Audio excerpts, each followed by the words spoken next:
What's up, guys? How you been? I know what you're thinking. It's the end of August, Lane, and we still don't have part 2 of the Kansas turkey hunting video. Well, the truth is, I've been slacking a lot. So I won't keep you waiting any longer. We'll get right to it.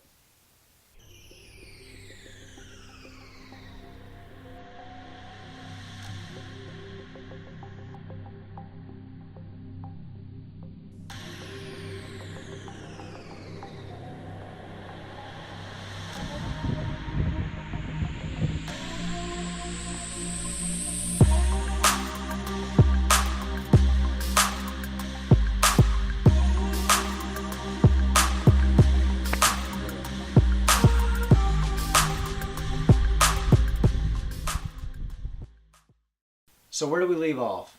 Day 1, not a whole lot of luck, didn't produce a whole lot. Action was slow. So that brings us to day 2. Not much has changed. It's day 2 of our Kansas trip.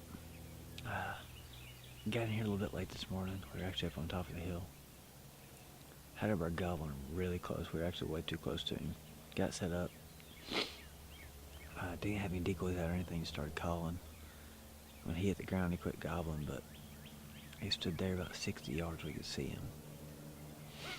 Finally, he started kind of coming to the edge of the woods, and I thought we had him dead to rights. He hit this little dip in the terrain, and as soon as he was going to come up over it, he's fixing to be over with. But somehow, he went down that dip and never reappeared. We gave him a little bit of time and never saw him, never heard anything of him. So we've been hearing several down here at the bottom of the hill. So we just made a move, got set up on this newly planted cornfield. There's turkey tracks going across it, so hopefully they'll head back this way and maybe we can kill one. So day number 2, here we go.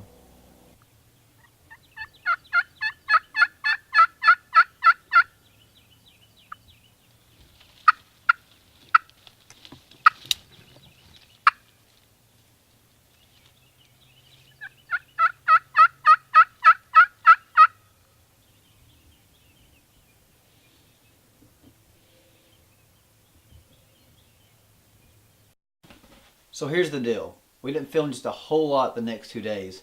And that's kind of one of the reasons why it's taken me so long to produce the second part of this video. I just didn't have a whole lot of footage to work with. The storyline really wasn't there. Y'all pretty much have no idea what's going on. So there's going to be a lot of me sitting here 4 months later talking on the camera explaining what's taking place. So day 2 is shaping up to be just like the first day. Very uneventful, birds not working. We get set up in a little cornfield. Hoping something might come through, and it didn't take long before we had a little bit of action.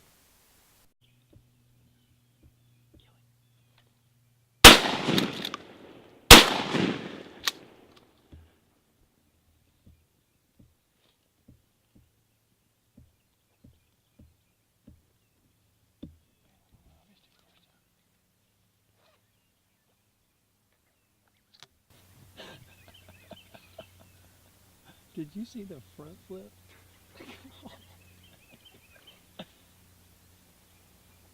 Wow. I've never seen him coming. I'm not sure I need much explaining there. I was eating a Pop-Tart.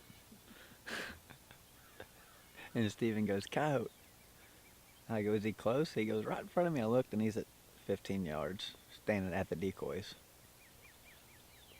And first shot did not find its mark, but second shot rolled him. Somehow he made it to the bushes, but anyway. He's gonna die, that's all that matters. That's right. That's probably the... How many think we've seen? 7 or 8? 7 or 8 in a day and a morning. These things are everywhere. And that's just me and him. That's not counting the ones that Jared and Blake have seen too. But we're going to keep sitting here, reload.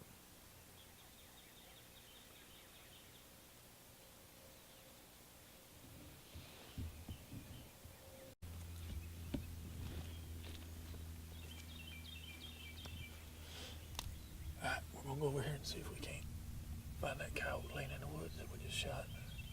He should be just inside the woods, hopefully. Let's go see.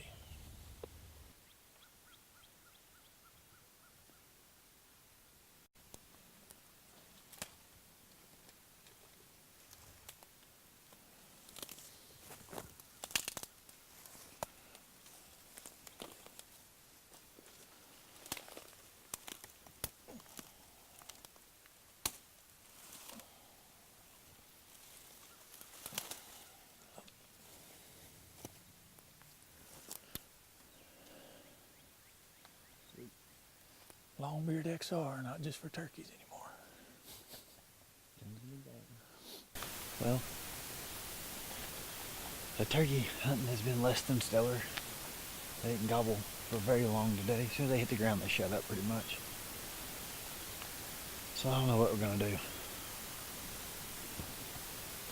Go see if we can find one, I guess. Time's a ticking.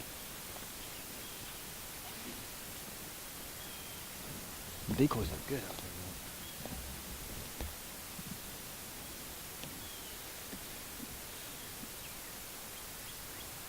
though. That's not really the action we were hoping for, but we will never pass up the opportunity to shoot a coyote and help the turkey population out. So that's pretty much all of day 2.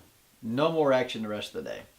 About 2 hours before dark, we hit the roads and just did some searching to see if we could just spot one in the field. We ended up finding a tom. We think he was by himself in the back of a field strutting and gobbling. So Steven drops me off and I just sit there and babysit him until dark. So here we are thinking, we got 2 more days to hunt, no big deal. Look at the weather. Our final day, it's a 100% chance to rain all day long. So now we have 1 morning and 1 evening left. So we decided to get set up on this bird. The only issue was we got to cross a huge wide open field to get to where he's roosted at, this little patch of trees. So we make the decision to get up about 2 or 3 hours before daylight. And we get in there and we're probably sitting there at the tree, I would say an hour and a half before the sun even starts to rise. We were in there so early, got in there super quiet, just to make sure we didn't get busted crossing that field. So we get in there really quiet, get set up, everything's looking good. He starts gobbling, not 75, 100 yards down where we thought he was at. He's right behind us, literally right behind us, maybe 60, 70 yards across the river. So here we are thinking, hopefully he didn't see us because he's way too close. When the sun came up, it didn't take long. The action picked up, and it picked up in a hurry. It happened way too fast. The 3rd day here in Kansas. I watched this bird strut in this field right before dark last night. Watched him fly up, gobbled 2 or 3 times when he hit the limb. So we got in here super early. We've been sitting here about an hour. Just now starting to break down. Hopefully we'll start talking soon and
across the river, or was he on this side?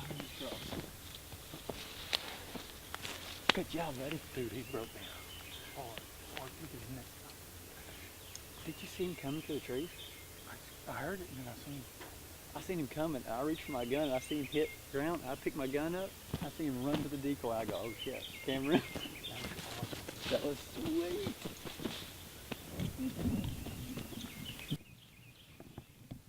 I thought we was too close. We got here early though. When I pulled up my map and looked, there's a big block of timber right there. I think that's what he roosted. Mm-hmm. He beat up on the old decoy though. Well, I got something to make a video out of now. Oh, one spur. That was sweet. That was perfect. Absolutely perfect. That was awesome. We roosted this bird last night and he wouldn't gobble on the limb, so we got in here. We thought he was farther down, so we just slipped down, sat down, got in here about an hour before daylight. And actually before we even should have been in here. Hour and a half. Yeah. So we just been sitting here, ate breakfast and hung out. We started gobbling right behind us on the other side of the river. We thought we were too close, thought we screwed it up. I don't know if Colin did anything, but I just did a little bit of light purring and putting and like 2 yelps. That was it. And sucker pitched almost right over the top of me and landed in the field. And I immediately went for my gun. And when I seen him charging the decoy, I switched gears and got on the camera. I knew that Steven had him at that point, so let him beat up on the decoy for a few seconds, and it was over with. And put the thumping on him, so I knew we'd get one eventually. Took a little longer than normal, but old one-spurred, double-bearded gobbler.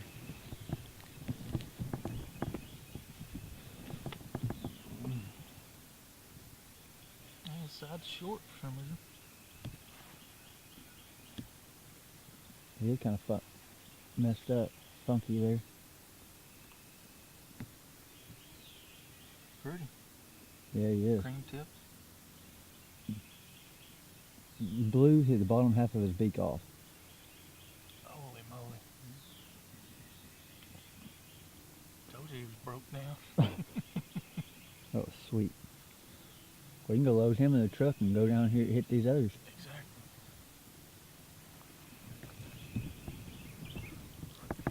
There's about 5 more so gobbling down here, so oh my gosh. That's too graphic for video, but I'm gonna video it anyway. There's his Come on. tongue. Half his beak's gone. Well, he was at 10 steps. See that rope he got on there? Double bearded. That's probably close to 10. Not triple. Again. Is it triple? Yep.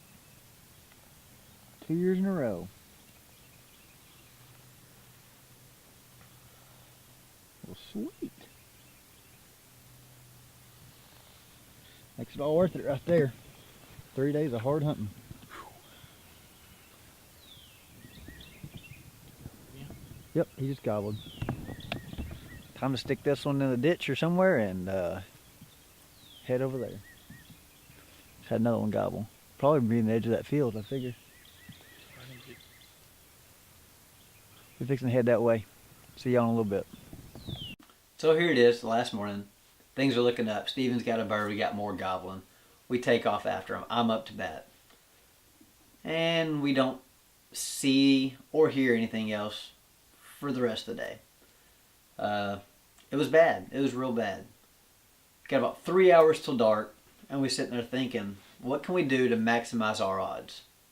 Well, there's a creek bottom nearby where we were at that always or almost always has birds roosting in it.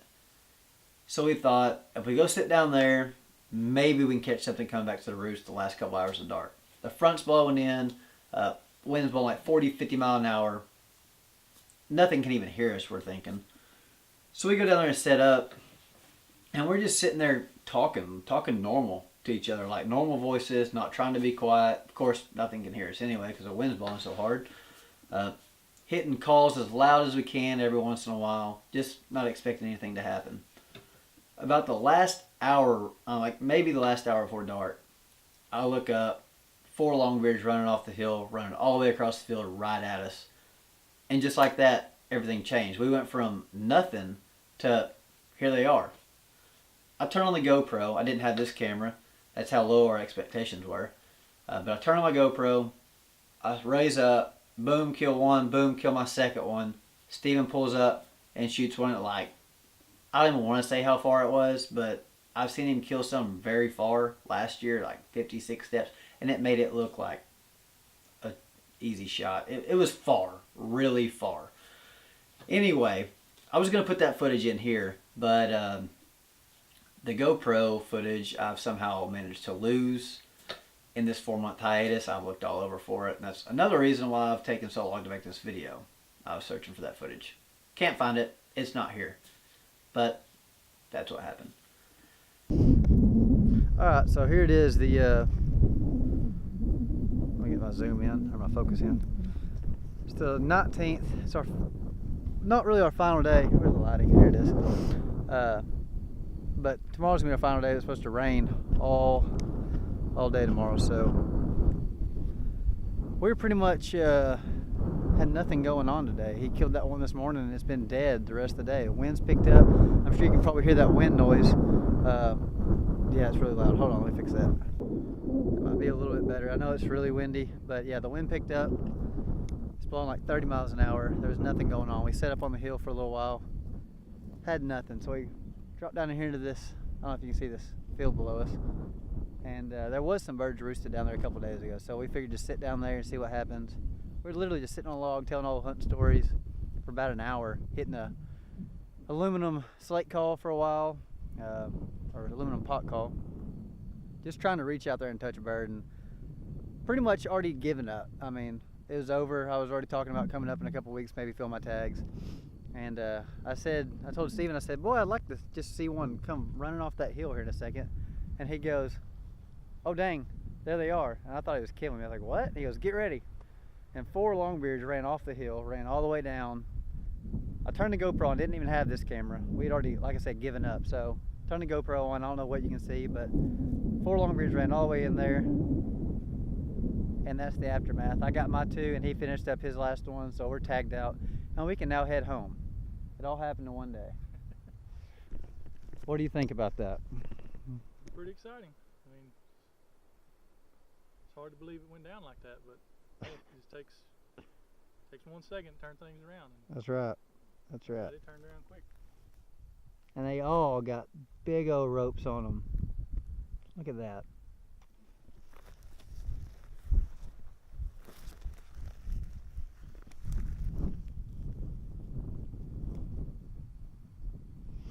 Pretty fans.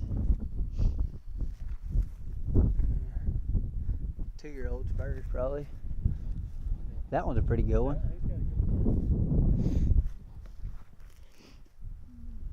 That's the aftermath, so not too bad of a trip.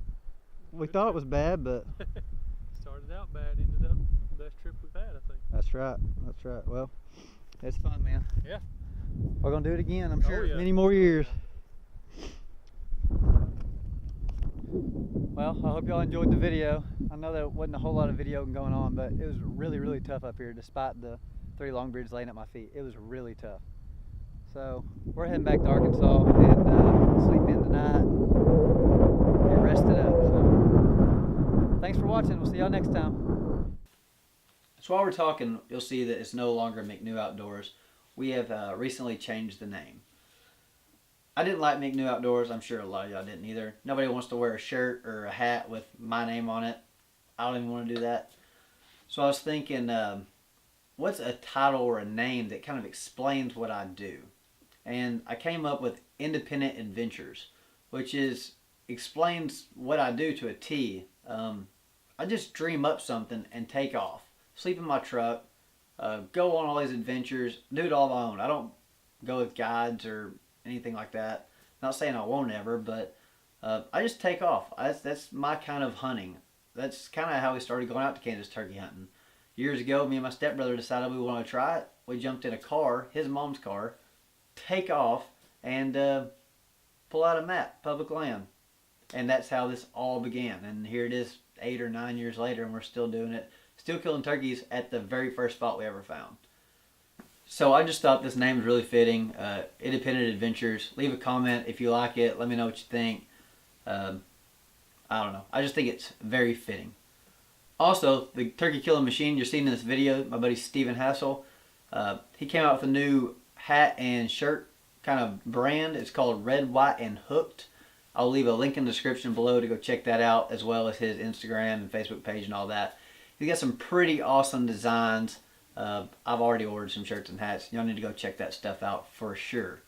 I realize I don't have that big of a YouTube following, maybe 300 subscribers, something like that, but I'm a firm believer that every little bit counts, especially in situations like this. I don't know if you've ever seen these shirts going around, make every cast count. So on YouTube, if you watch much YouTube fishing or hunting videos or whatever, you might know of a guy called Lake Fork Guy, or LFG. He was recently diagnosed with a brain tumor the size of a ping pong ball, and his insurance is not covering any of it whatsoever. So he's selling shirts to try to raise money for him and his family and Dr. Bills and all of that's going to take place. That's just making a long story short. I'll leave the link to his channel also in the description. Go by, check that out. He's like pretty much vlogging the whole ordeal, which is pretty cool and pretty interesting to watch. But like I said, if y'all can, go by there. 25 bucks, you get a cool shirt out of the deal. Helping a guy in need out, and I'm a firm believer that every little bit counts. And it's times like this when us as outdoorsmen need to come together to lift each other up. I just thought it was a pretty cool deal that he was doing, and I wanted to go ahead and pass it along through the few followers that I have, and maybe help him out. So now that we've talked about everything, Red, White, and Hooked, Lake Fork Guy, make every cast count, name change, sucky turkey videos. Yeah, thanks for watching. Hopefully it won't be 4 months for the next video, but if it is, I'll see you then.